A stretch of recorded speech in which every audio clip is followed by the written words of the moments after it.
Okay. बोलो श्री प्राणनाथ प्यारे की जय। बोलो श्री सतगुरु महाराज की जय। प्रथम लागू दो चरण को, धनिये न छुड़ायो किन। लाख तली लाल एड़ियां, मेरे जीव के यही जीवन। इन पाँव तले पड़ी रहूं, धनी नजरी खोलो बातों। पलना वालों निरखूं नेत्रे, मेरे जीव के ही जीवन। मेरे जीव के यही जीवन। प्रणाम जी सुंदर साथ जी, आपके चरणों में कोटान कोट प्रणाम।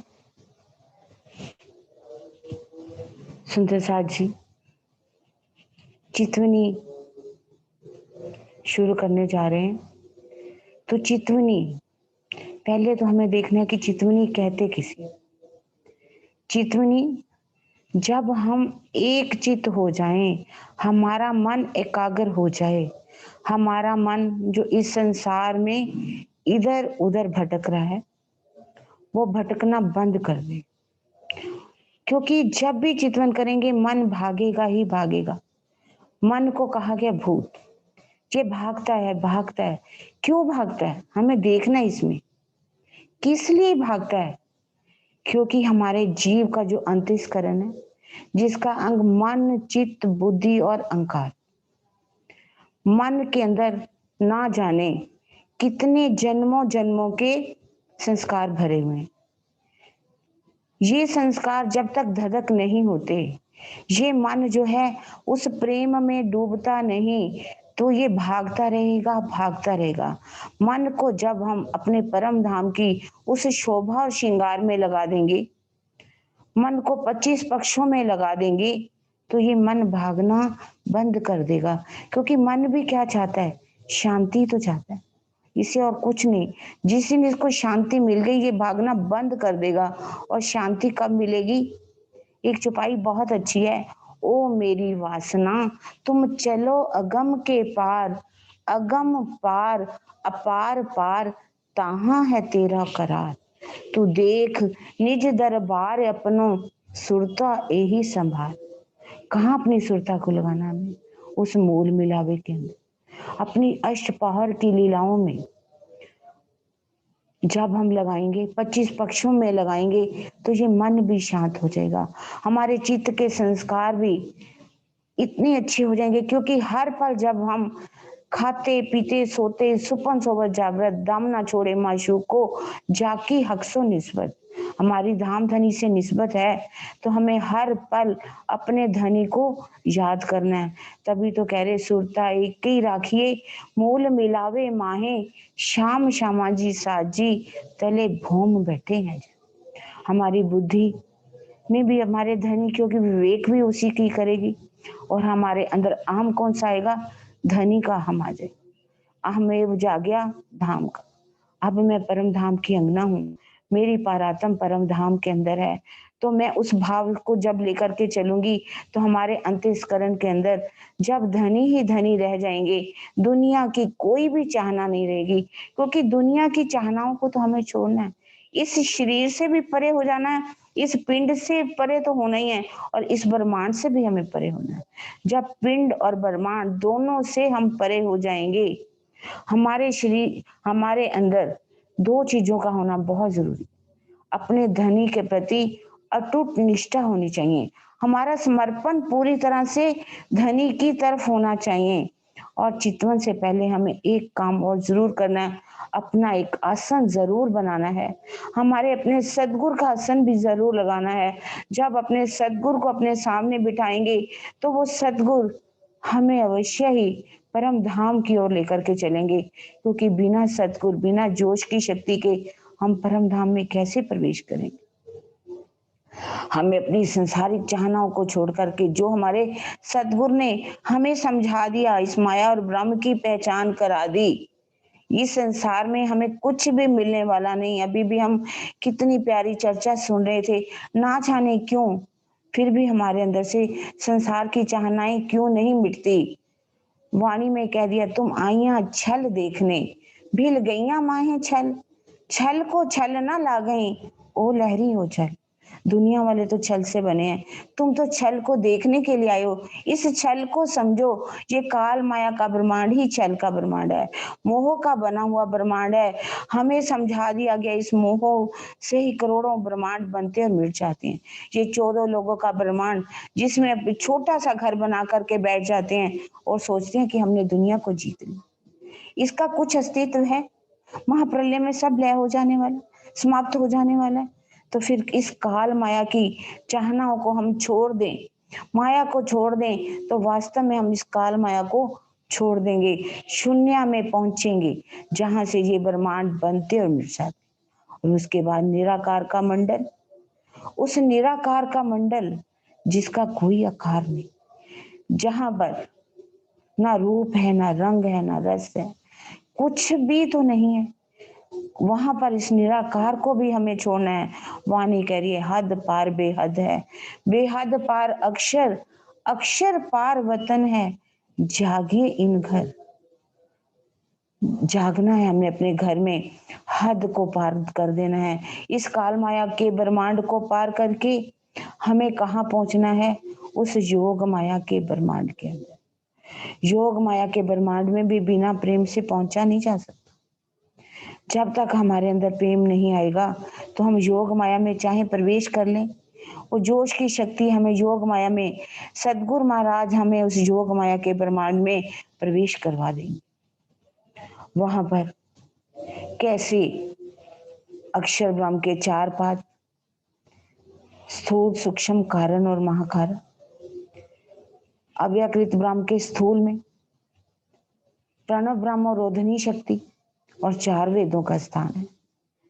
सूक्ष्म के अंदर काल निरंजन है, कारण के अंदर सुमंगला शक्ति बैठी हुई है, और महाकारण में अगर देखेंगे तो उसका भी शुद्ध स्थूल है, सूक्ष्म है, कारण और महाकारण।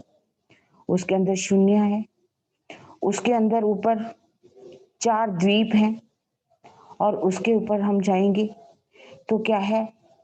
ब्रिज की लीला का प्रतिबिंब, जो सबलिक ब्रह्म में अखंड है उसका प्रतिबिंब पड़ता है, और ऊपर रास की लीला जो अखंड है उसका भी प्रतिबिंब पड़ता है। इस तरह से हम इसको पार करके अव्यकृत ब्रह्म को सबलिक में जब पहुंचेंगे तो सबलिक ब्रह्म के अंदर सूक्ष्म में चिदानंद लहरी बैठे हो, और कारण में वो ब्रिज की लीलाएं अखंड हैं जो हमने खेली थी। आज भी इन लीलाओं को हम देख सकते हैं। कृष्ण जी कैसे लीलाएं कर रहे हैं अपने ग्वाल बालों के साथ, राधा जी के साथ, मैया यशोदा के साथ, नंद बाबा के साथ। सब लीलाओं को हम देख सकते हैं, ज्यों की त्यों लीलाएं हो रही हैं। और ऊपर रास की लीला को भी हम देख सकते हैं, बांके बिहारी जी के साथ कैसे सबने लीलाएं की, कैसे रामते खेली। सब रामते जो हैं उनको हम देख सकते हैं, कैसे चंद्रमा खिला हुआ है, कैसे अखंड जमुना जी बह रही हैं। और ऊपर सबलिक ब्रह्म अपनी चित्त माया के साथ बैठे। इसके ऊपर चलेंगे तो केवल ब्रह्म अपनी अनंत अंग योग माया के साथ बैठे दिखाई, और ऊपर सतस्वरूप ब्रह्म अपनी मूल माया के साथ सिंहासन पर विराजमान है। अब हमें आगे जाना है। आगे हमें कौन लेकर के जाएगा? वो विरहा लेकर के जाएगा, वो प्रेम लेकर के जाएगा, वो अनन्या प्रेम जिसके अंदर दूसरा कोई भी अन्य ना हो, बस मेरे धनी धनी धनी हो। उसके लिए इतना विरहा है हमारे अंदर, इतना प्रेम आ जाए कि वो विरहा हमें हमारे धनी के पास पहुंचा दे। पंथ होवे कोट कलप, प्रेम पहुंचावे मीने पलक। वो विरहा, वो दर्द जैसे आएगा, वो इश्क आएगा, तो उस इश्क के रफ रफ के तख्ते पर बैठ करके हम भी अपने उस सर्वरस सागर में विराजमान हो जाए।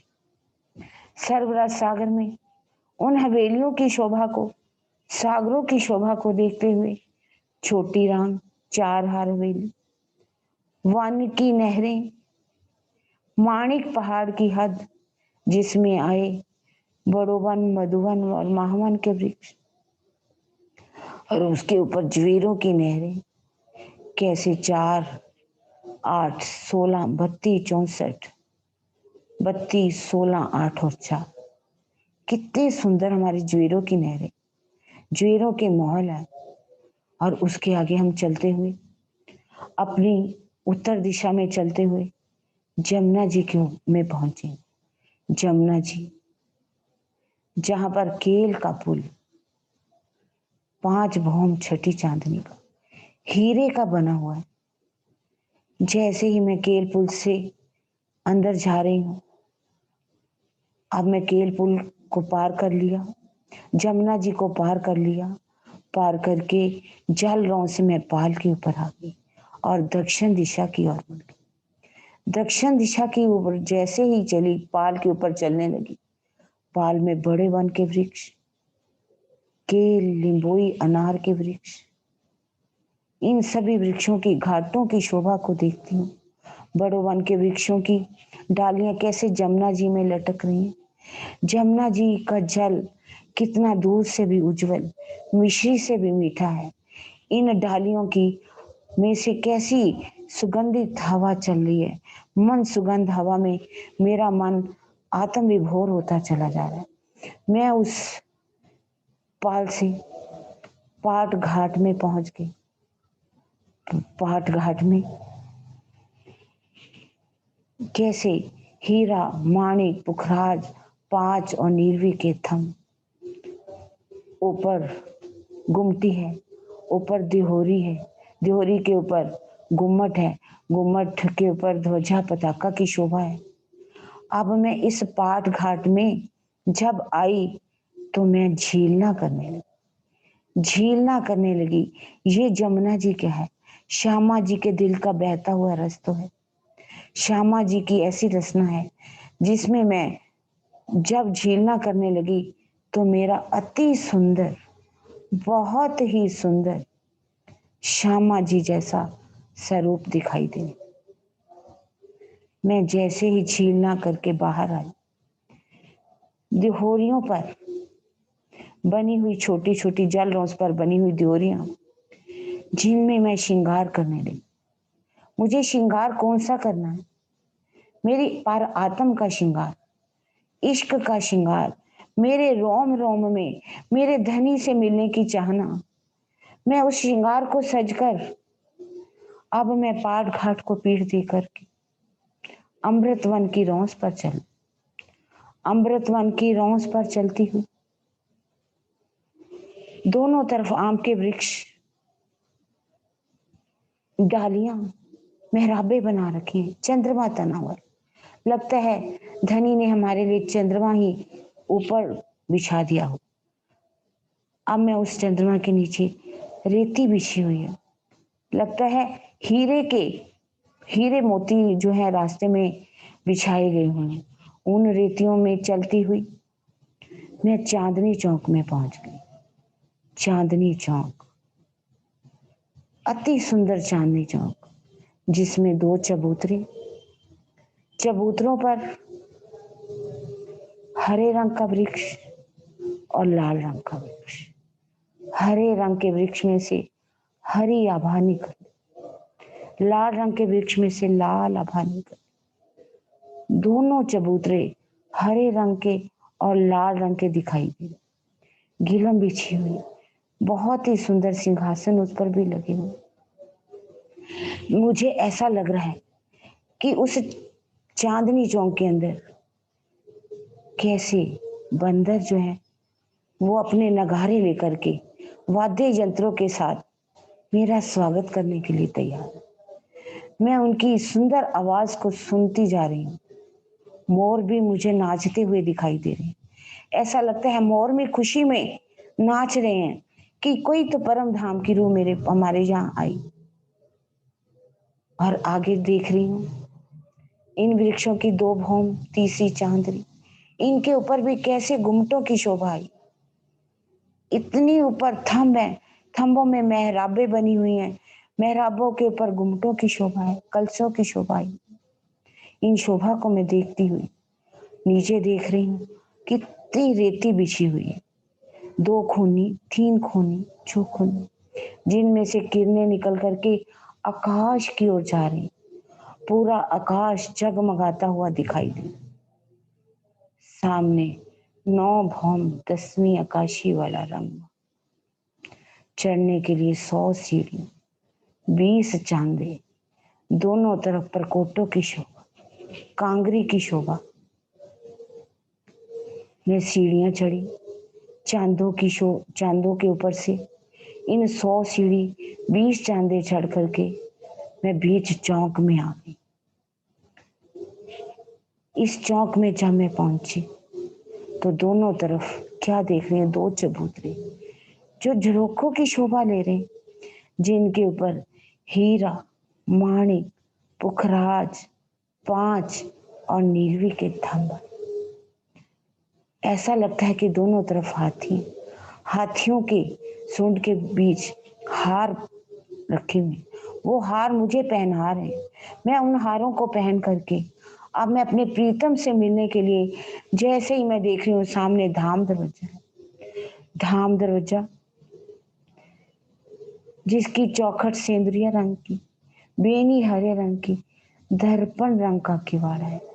दोनों तरफ कितनी चित्रकारी, नक्शकारी का काम, बहुत ही अधिक दीवार में शोभा। मैंने जैसे ही आगे बढ़ना चाहा, धाम दरवाजा अपने आप खुल गया। मैं उसके अंदर प्रवेश कर गई। धाम दरवाजे के मंदिर से जैसे ही मैं आगे गई, एक गली को पार किया तो 28 स्तंभ का चौक, 28 स्तंभ का चौक, ऊपर चंद्रमा तना हुआ, नीचे अद्भुत घिलम बिछी हुई है जो कितनी कोमल है। इतने सुंदर सिंहासन रखे हुए हैं जो हमारी बैठक है, जहां बैठ करके अनंत की लीला करती हैं, आपस में बैठ करके धाम धनी से मीठी मीठी बातें करती हैं। वो उस 28 स्तंभ की शोभा को मैं निहारती चली जा रही। अब मैं जैसे ही अंदर गई, गली को पार किया तो वो मेरी रसोई की हवेली मेरा इंतजार कर रही है। उन दहलानों से मैं आगे अंदर जा रही हूँ। दोनों तरफ मंदिरों की भी शोभा है। वो दहलान आगे, एक थम 2 गली, इनको भी मैंने पार कर लिया। और चबूतरे के ऊपर थंब के ऊपर गिलम, थंबों में लगा हुआ कठेरा, बीच में सिंहासन, श्याम श्वेत मंदिर भी मुझे दिखाई दे रहा है। उत्तर दिशा के कोने में बीच में सीढ़ियों वाला मंदिर है। उत्तर की दिशा में भी बहुत सुंदर दहलान है, दक्षिण दिशा में भी बहुत सुंदर दहलान है, जहां हम भोजन की लीला करते। अब इस चबूतरे से जैसे ही मैं 3 सीढ़ी नीचे उतरी, एक थम 2 गली को पार किया, मंदिरों के बड़े दरवाजे से बाहर निकली, 2 थम 3 गलियों को मैंने पार कर लिया। दूसरी हवेली, चौरस हवेली में मैंने प्रवेश किया बड़े दरवाजे से। पहली हवेली की भांति ही मैंने दूसरी, तीसरी, चौथी हवेली को पार कर ली। 5वीं गोल हवेली मेरा मूल मिलावा, मैं उस मूल मिलावा में पहुंची। 64 स्तंभ की हार और सामने मुख्य दरवाजा, चबूतरे की शोभा दिखाई दे रही है। 60 मंदिर आए हैं, चारों दिशाओं में 4 दरवाजों की शोभा है। आगे एक थंब 2 गली, थंबों ये भी 64 ही थंब है। और सामने चबूतरा, गोल चबूतरा, चबूतरे के ऊपर थंब आए हैं, गिलम बिछी हुई है, चढ़ने के लिए 3 सीढ़ी हैं। जैसे ही मैं सीढ़ियां चढ़ करके ऊपर गई, तो मैं क्या देख रही हूँ सामने?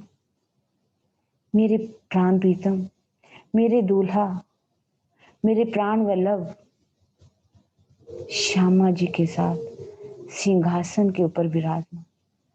उन्होंने मुझे देखा, मैंने उनको देखा, और ना जाने मैं खींचती चली गई। मैं उनके पास चरणों में पहुंच गई, मैं उनके पास बैठ गई। उन्होंने मेरे गले में अपनी बाजू डाल दी, मैंने उनके गले में अपनी बाजू डाली। मैं उनको निहारने लगी, मैं उनके चरणों की शोभा को निहारने लगी। चरणों में झांझरी, घुंघरी, कांबी कड़ला के भूषण। झांझरी कैसी? पायल की तरह। घुंघरी जिसके ऊपर कुंडे में बहुत ही सुंदर नग जड़े हुए। कांबी में जंजीर के नीचे पुतलियों की शोभा आई है। कड़ला तो कितना छन छन की आवाज करता हुआ मुझे दिखाई। कैसी उनकी घूंटी है, कैसे उनके पंजा है। पंजे की शोभा को देख रही हूँ। पंजे में छोटी छोटी अंगुरियां बहुत ही अधिक शोभायमान है। पंजों अंगुरियों में नख हीरे के भांति चमकते हुए। हीरों में से ऐसा ऐसा लगता है कि किरणें ही किरणें निकलती आ रही। नख के जो नख हैं उनमें से किरणें आकाश को चीरती हुई नहरों की भांति आकाश में जा रही। कैसी एड़ियां लाल रंग की। उन तली की शोभा को देख रही हूँ। छोटी छोटी रेखाओं में मैं डूबती चली जा रही हूँ। इस शोभा को देखकर मैं अपने धनी के मुखार बिंद की शोभा को देख रही हूँ। नैन इश्क का सा, वो इश्क के लहराते हुए सागर में मैं अपनी डूब गई। अब मुझे इससे निकलना बहुत ही मुश्किल हो।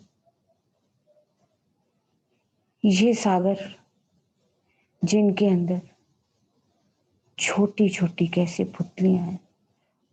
तारा है, तारों में पुतली है, पुतलियों में मैं अपनी शोभा को देख रही हूँ। मेरे नैनों में मेरे प्रीतम की शोभा दिखाई दे रही।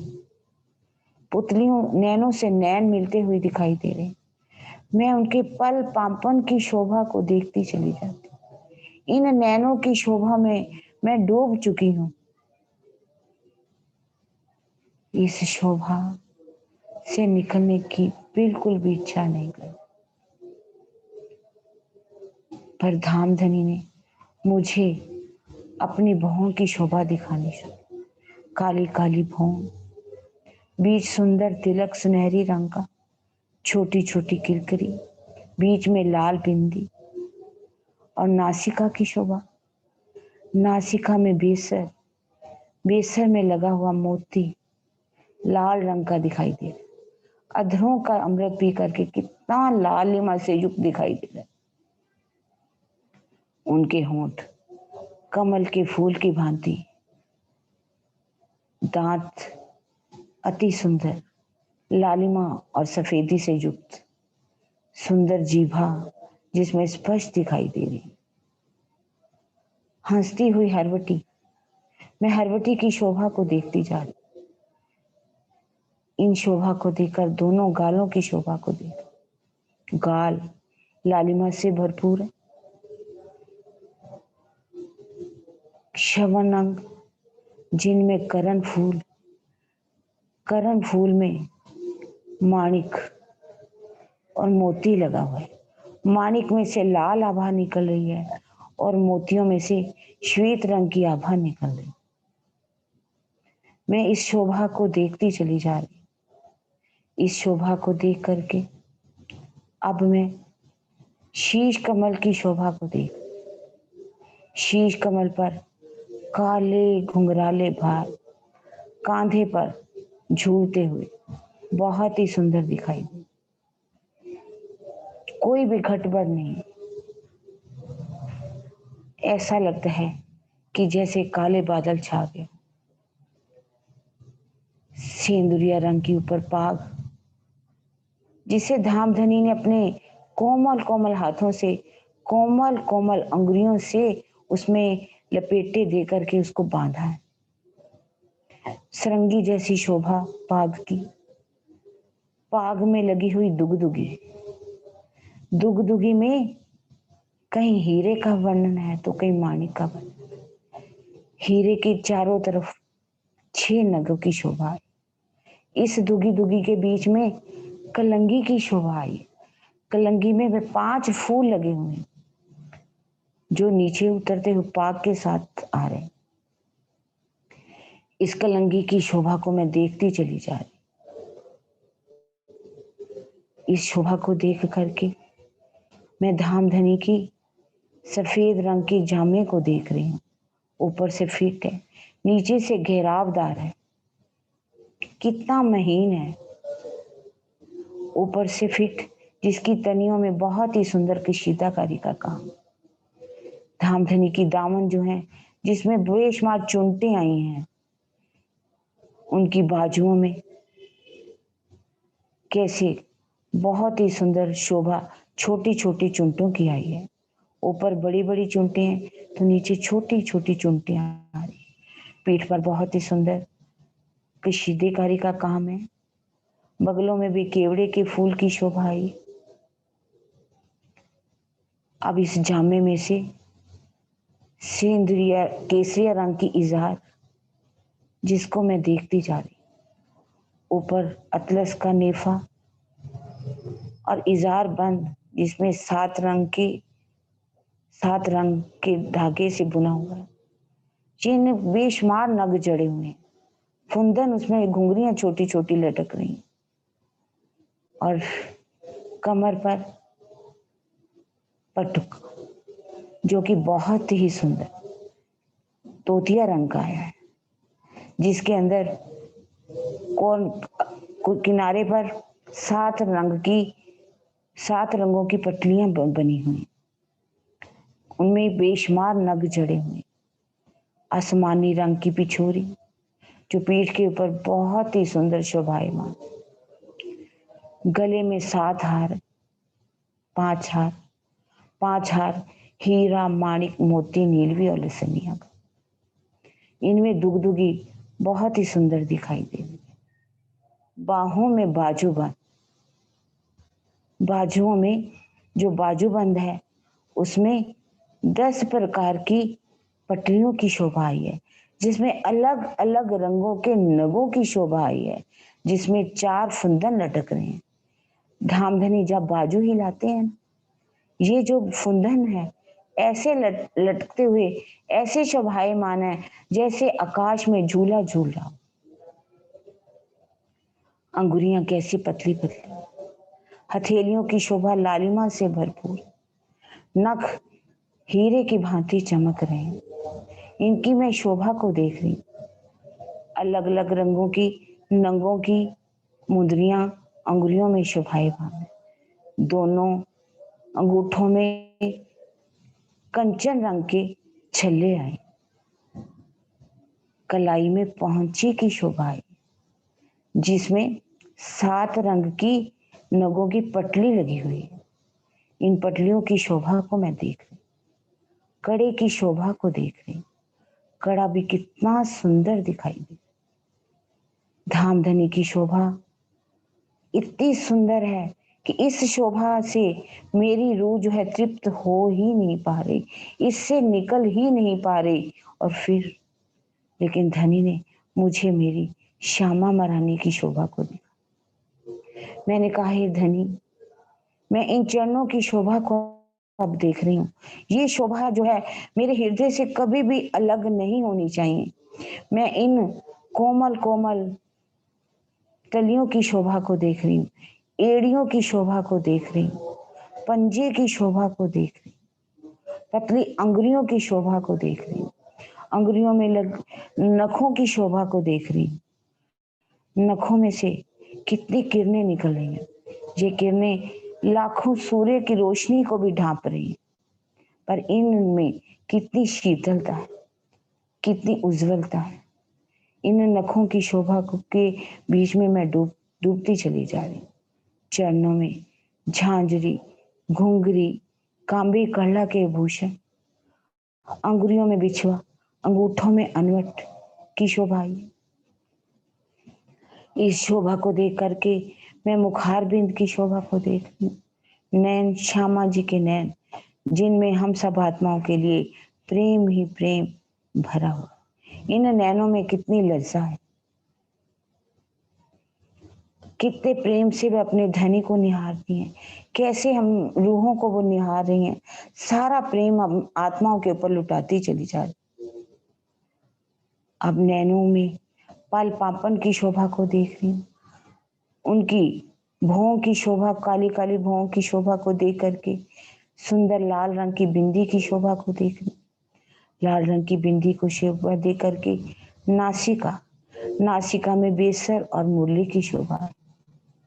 उस मुरली में कितने नग जड़े हुए, और श्यामा महारानी के अधूर कोमल कमल के फूल की भांति इतने कोमल हैं, लालिमा से भरपूर हैं, दांत दाड़म की कलियों की भांति एक दूसरे के साथ जड़े हुए दिखाई दे रहे। और अधरों की शोभा के बाद अब मैं हरवटी की शोभा को देख रही हूँ।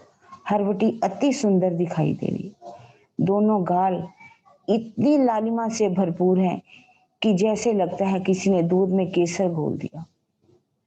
इस शोभा को मैं निहारती चली जा रही हूँ। मेरी श्यामा महारानी के श्रवण अंगों में पानड़ी की शोभा आई है,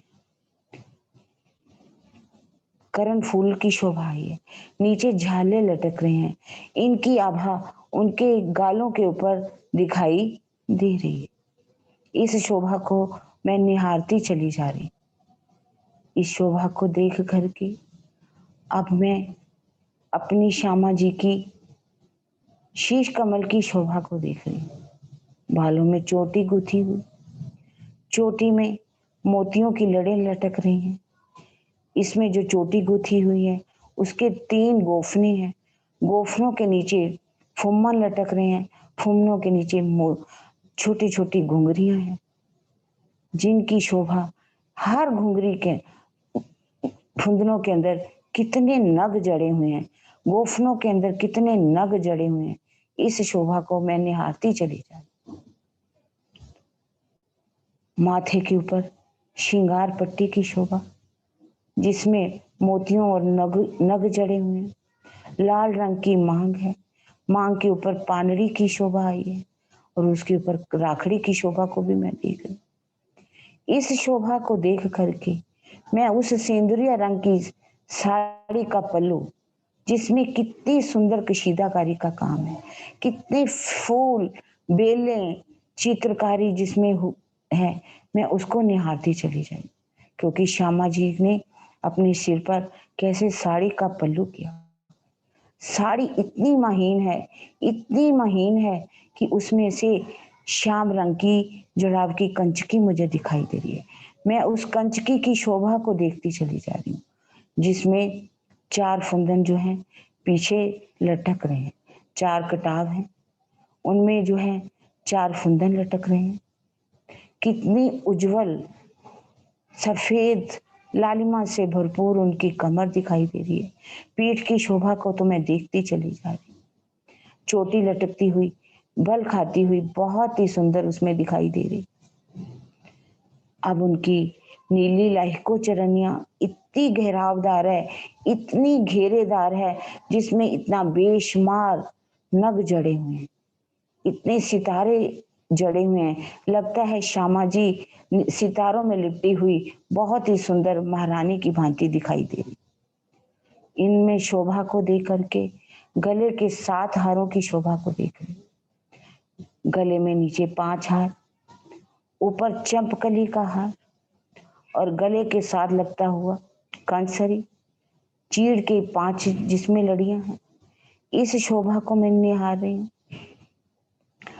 इस शोभा को देख करके अब मैं श्यामा महारानी के कोमल हाथों की शोभा, अंगुलियों की शोभा को देख रही हूँ। अंगुलियों में कैसे मुद्रियां पहनी हुई, आरसी लगी हुई, अंगूठों के अंदर जो मुद्रियां पहनी हुई है, छल्ला, उसमें श्यामा महारानी तिरछी चितवन से अपने धनी को कैसे निहारती, इस शोभा को मैं देखती चली जा रही। हाथों में पौंची है, पौंची में कैसे नग जड़े हुए हैं। नव घड़ी की शोभा को देख रही हूँ, नव चूड़ की शोभा को देख रही हूँ, कंचुक की शोभा को देखते हुए अब मैं बाजूबंद की शोभा को देख, बाजूबंद जिसमें कितने 4 फंदन लटक रहे हैं, जिसमें भी कई पटलियों की शोभा आई है, नगों की शोभा आई है। फंदनों में भी बहुत सुंदर घुंघरियां लटक रही हैं, बहुत ही झनझन की आवाज जो है उसमें आ रही है। इस शोभा को देख करके, श्यामा महारानी की शोभा को देख करके, युगल स्वरूप की शोभा को देख करके, वो सिंहासन जिसके ऊपर मेरे युगल स्वरूप विराजमान है, जिसके 6 पाए 6 डांडे आए हैं, 2 कलश 2 छतरियों के ऊपर आए हैं। इन डांडों में 10-10 रंग के पहल है, पहलों में अलग अलग रंग जो हैं बहुत ही सुंदर दिखाई दे रहे हैं। इस सिंहासन के ऊपर बहुत ही सुंदर चित्रकारी का काम आया है, जिसके ऊपर मेरे युगल स्वरूप विराजमान, जिसकी सिंहासन के ऊपर 1 गादी, 2 चाकले, 5 तकिए जो है रखे हुए। इन शोभा को मैं निहारती चली जा रही हूँ और ऊपर चंद्रमा है, नीचे कैसे गीलम बिछी हुई है, गीलम के अंदर कितनी चित्रकारी का काम, कमल के फूल की शोभा आई है उसके अंदर, 1000 पंखड़ियों वाला कमल का फूल दिखाई दे रहा है, जिसकी डोरी श्याम श्वेत हरी और जर्द रंग की आई। ऊपर हरे रंग का चंद्रमा तना हुआ है, चारों तरफ मोतियों की झालर लगी हुई है। सामने जो थंब आए हैं, थंबों में 5 और नीलवी के अगल बगल में, पूरब की तरफ पश्चिम में नीलवी और 5 के थंब आए हैं, और उत्तर में पुखराज और माणिक के आए हैं, और दक्षिण में माणिक और पुखराज के आए हैं। इन 4 खांचों में जो 4 खांचे बनते हैं, इसमें हीरा, लसनिया, गोमातिक, मोती, पन्ना, प्रवाल, हीम, चांदी, नूर, कंचन, फिरोजा और कपूरिया के थंब। थंबों की किरणें आपस में टकरा रही हैं, ऐसा लगता है कि मानो आपस में जंग कर रही है। कितना सुंदर दिखाई दे रहा है मेरा मोल मिलावा। हम कैसे वहां पर दाड़म की कलियों की भांति बैठी हुई हैं, एक दूसरे के साथ अंग से अंग लगाकर। इन थंबों के बीच में लाल रंग के तकिए भी लगे। मैं अपनी परात्म की शोभा को देख रही हूँ, मेरे अपनी धनी की शोभा को देख रही हूँ। मैं जैसे ही अपनी परात्म की शोभा में डूब रही हूँ, मेरे अपने धनी के साथ कैसे प्रेम का विलास करने लगी, कैसे प्रेम के विलास में डूब गई।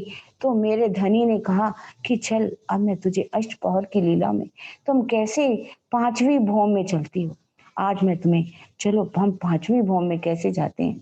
उस 5वीं भौम में कैसे वो मार्फत की लीला होती है, उस मार्फत की लीला ने में मेरे धनी ने मुझे डुबो दिया। मैं उस मार्फत में डूब गई, रंग परवाली मंदिर की शोभा को देखा। अब कैसे हम प्रातःकाल 5वीं भौम से तीसरी भौम में आते, जब हम तीसरी भौम में चौकों को पार करके आते तो 28 धाम के चौक में पहुंचते हैं। 28 धाम के चौक से चबूतरे पर आते हैं, चबूतरे से कहलान में आते हैं, और फिर परसाल में रज्जी साथ श्यामा जी के साथ हम आते हैं। वहां पर आकर के पूरा परम धाम इश्क पे नजरों से धामधनी सींच देते हैं, पूरे घास सिजदा करते हैं, वृक्ष सिजदा बजाते हैं, सभी अपने धनी का दीदार करके इश्क में नजरों से तृप्त हो जाते हैं।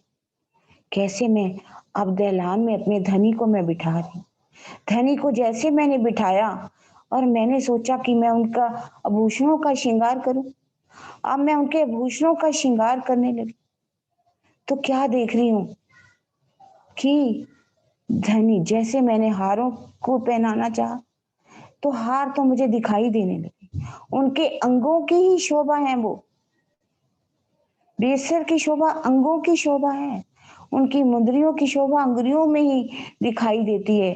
चाहे पौंची की शोभा देखो, चाहे बाजूबंद की शोभा को देखो, जो भी मैं शोभा श्रृंगार करना चाहती हूँ तो वो तो उनके अंगों में पहले ही मुझे दिखाई देने। इसी तरह मैं अपनी श्यामा महारानी के श्रृंगार आसमानी रंग में करने जाती हूँ, तो श्यामा महारानी का श्रृंगार भी मुझे दिखाई देता है।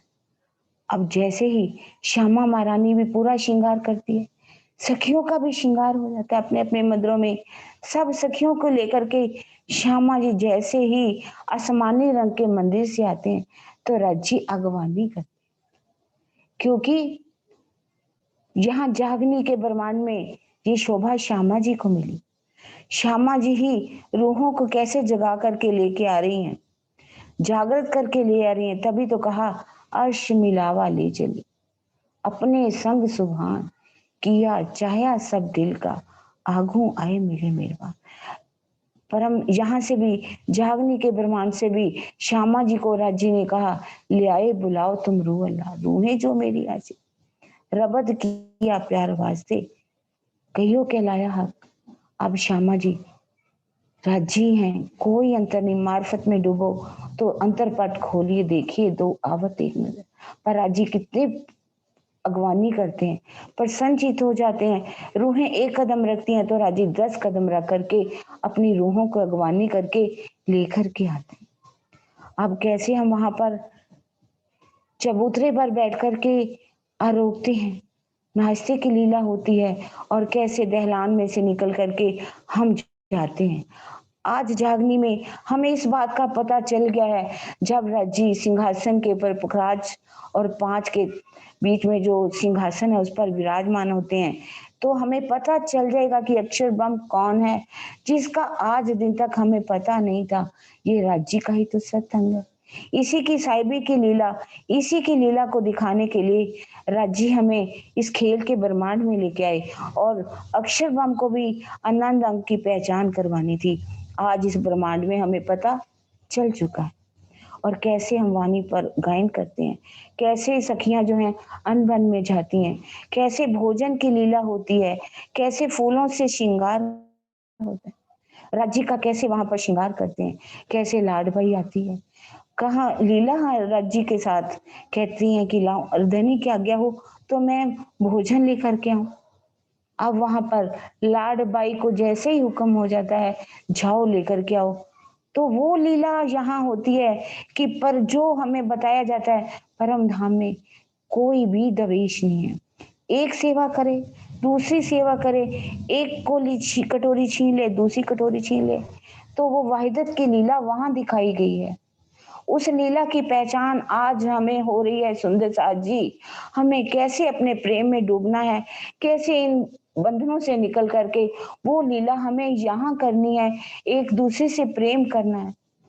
कैसे हम धनी को रिझाते, कैसे भोजन कराते हैं, पानों का बीड़ा लेकर के जब धाम धनी नीलो पीलो मंदिर में पहुंचते हैं तो कितने प्यारे लगते हैं, उनके मुखार बिंद की शोभा कितनी प्यारी लगती है। हम कैसे सखियां नीचे जाकर के आरोगती हैं और अपने धनी के पास फिर से आती हैं और चली जाती हैं। 3 बजे हम वापिस आते हैं, धनी पूछते हैं सखियों कहाँ चलना है, तो आज दूज का दिन है, कृष्ण पक्ष है, पोष का महीना, तो धनी हमें कहाँ लेकर के गई, पोष के महीने बट के घाट पर। हम हमारे सुखपाल जो है छज्जों में आकर लग जाते हैं, छज्जों में सुखपालों में हम बैठते हैं, राजी भी बैठ जाते हैं श्यामा जी के साथ। कैसे हम चारों तरफ ऊपर आकाश में जब सुखपाल उड़ते हैं तो चारों तरफ हम घूम घूम करके अपने धनी को देखते हैं, निहारते हैं, बातें करते हैं। पशु पक्षी भी हमारे साथ साथ चलते हैं, पक्षी भी चारों तरफ से वहां के घेर लेते हैं। उनकी चोंच कितनी सुंदर है, उनके पर कितने सुंदर हैं, पर वहां पर गिरते नहीं हैं, उनमें भी कैसे नख जड़े हुए हैं। कैसे नीचे देखते हैं तो हाथियों की, बड़े बड़े हाथी कितने सुंदर रंगों में है, कई रंगों में है, जिसकी गिनती का कोई भी वर्णन यहाँ पर हो ही नहीं सकता। एक रंग में भी कई रंग हैं, और इतने सेनाएं हैं, और हर सेना का एक एक सेनापति है जिसकी गिनती नहीं हो सकती। कैसे बाघों की लाइन है, कैसे शेरों की लाइन है, कैसे छोटे छोटे कई जानवर वहां पर आकर के अपने नगारे बजाते हुए, हाथों में कैसे उन्होंने झंडे पकड़े हुए हैं, अपने धनी धनी पिया पिया करते हुए बांदर जो है नगारे बजा रहे हैं, जिनकी आवाज इतनी अधिक है पर वो हमारे कानों में चुभती नहीं है। माधुरता ही माधुरता हमारे अंदर घोल देती है, पिया का रस हमारे कानों में घोल देती है। हम इस शोभा को देखते हुए कैसे बट के घाट पर पहुंचे, उस बट के घाट पर हम इसको फालों को कैसे उतारते हैं। और वो बट का घाट वन रोज के ऊपर कितना सुंदर बना, 250 मंदिर और 500 मंदिर का पाल के साथ जुड़ा हुआ है, 500 का बन जाता है। उसके एक बट के घाट में कितनी बड़वाइयां हैं, 80 बड़वाइयां हैं और 81वीं बड़वाई जो है बीच में बट के घाट की है, बट का घाट है बीच में। उस बट घाट को शोभा देखनी, उसकी मेहराबें बनी हुई है, उसके अंदर सुंदर चौक बने हुए हैं, उन मेहराबों में कितने सुंदर हिंडोले लटक रहे हैं। हम सब सखियां इन हिंडोलों में अपने धनी के साथ बैठ करके कैसे झूलती हैं, कितना आनंदमयी लीला करती हैं, कैसे अपने धनी से बातें करती हैं। धनी बातें हमारी सुनते हैं, उन श्रवणों से रीझ जाते हैं रूहों के ऊपर, दिखाते हैं कि ये देखो। हम देखते हैं वहां पर हमारा बट का पुल भी है, उस बट के पुल पर भी हम जाते हैं जहां पर 5 बॉम्ब और छठी चांदनी आई है। नीचे 11 थंबों की 11 हारे हैं, 10 घरनाले बह रहे हैं। उस घरनालों के ऊपर कैसे बट का घाट आया है, उसके ऊपर फिर थंब आए हैं, थंबों में मेहराबे हैं, मेहराबों में 220 हिंडोले हैं, 1100 हिंडोले ऊपर लगे हुए हैं, चक्रीदार है। जैसे रूहें जाती हैं उनके ऊपर तो वो छन छन करते हुए नीचे आ जाते हैं, हम उनमें भी झूलते हैं। और सामने इधर कुंजवन की शोभा को देखते हैं, उधर अक्षरधाम की शोभा भी है। और आज मेरा हमारा दिल क्या किया कि आज हमें जमुना जी की सैर करनी, जमुना जी की हम सैर करने चलते हैं। जमुना जी में कमल के फूल खिले हुए हैं सुंदर साथ जी, कमल का फूल जिसकी 1000 पंखुड़ियां आई हैं, उस 1000 पंखुड़ियों के अंदर हमारे सिंहासन लगे हुए, हम उन सिंहासनों पर कैसे विराजमान हो जाते हैं राज्य के साथ। ऐसा सुंदर दृश्य, कमल का फूल हो, बीच में हमारी जुगल जोड़ी हो, हम रूहें उनको घेर करके कैसे बैठी हुई, कमल के फूल पर बैठ करके हमें धनी पूरे जमुना जी की सैर करा। रत्नों से जड़ा हुआ किनारा, नगों से जड़े हुए किनारे, उसकी शोभा जमुना जी के ऊपर पड़ रही है। उस शोभा को हम देखते चले जा रहे हैं और लगता है कि जैसे एक नया ब्रह्मांड उसके अंदर और दिखाई दे रहा। हम सातों घाटों को देखते हैं, पाट घाट की शोभा को देखते हैं और वहां पर हम जमुना जी में झीलना भी करते हैं, राज्य को श्रृंगार भी कराते हैं, वन फल भी आरोगते हैं और वापिस भी सुखपालों में बैठ करके चांदनी चौक में आ जाते। चांदनी चौक में हम वापिस आकर के किस तरह से सुखपाल हमारी छठी भूमि में चले जाते हैं, खूब खुशहालियां बंगलों में चली जाती हैं। सारे जो पशु पक्षी है, कोई बड़ों वनों में, कोई मधुवन में, महावन में, वन की नहरों में, 4 हर हवेली में, जहां जहां है सब चले जाते हैं। हम अपने प्रीतम के साथ कैसे सीढ़ियां चढ़ करके, धाम दरवाजा पार करके अपनी उस रसोई की हवेली में, उस रसोई की हवेली में चबूतरे पर आ जाते हैं। चबूतरे के ऊपर हम अपने धनी के साथ भोजन की लीला, क्योंकि कृष्ण पक्ष में यहीं पर हम भोजन करते हैं। भोजन करने के बाद हम अपने धनी के साथ चौथी भौम की चौरस हवेली में चले गए। चौरस हवेली की शोभा अद्भुत शोभा, कैसे हरे रंग की, पुखराज की, माणिक की, हीरे की हवेलियां, थंबों के रंग वैसे ही दिखाई दे रहे हैं। बीच में एक सुंदर चबूतरा है, चबूतरे पर थंब है, थंबों में कठेरा है, चढ़ने के लिए सीढ़ियां, उसमें हम सब सखियां वहां पर बैठती हैं। नवरंग बाई का जुत, नए नए रंग लिया वही, नए नए रंगों से हम ही अपने प्रीतम को रिझा रहे हैं, नए नए रंगों से अपने प्रीतम को रिझाना है। और जैसे ही धनी चाहते हैं तो एक घुंघरी की आवाज आती है, दो घुंघरियों की आवाज आती है। नवरंग बाई का कितना सुंदर श्रृंगार है, 5 पटे की चरनी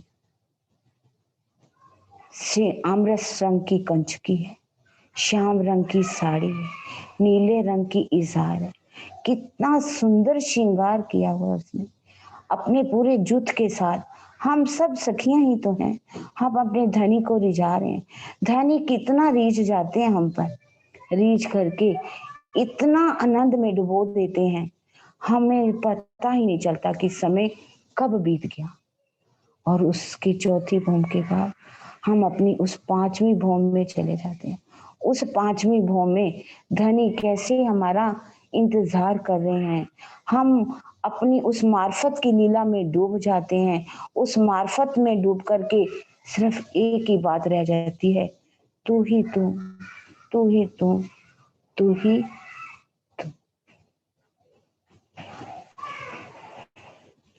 प्रणाम जी सुंदर साथी, प्रणाम जी।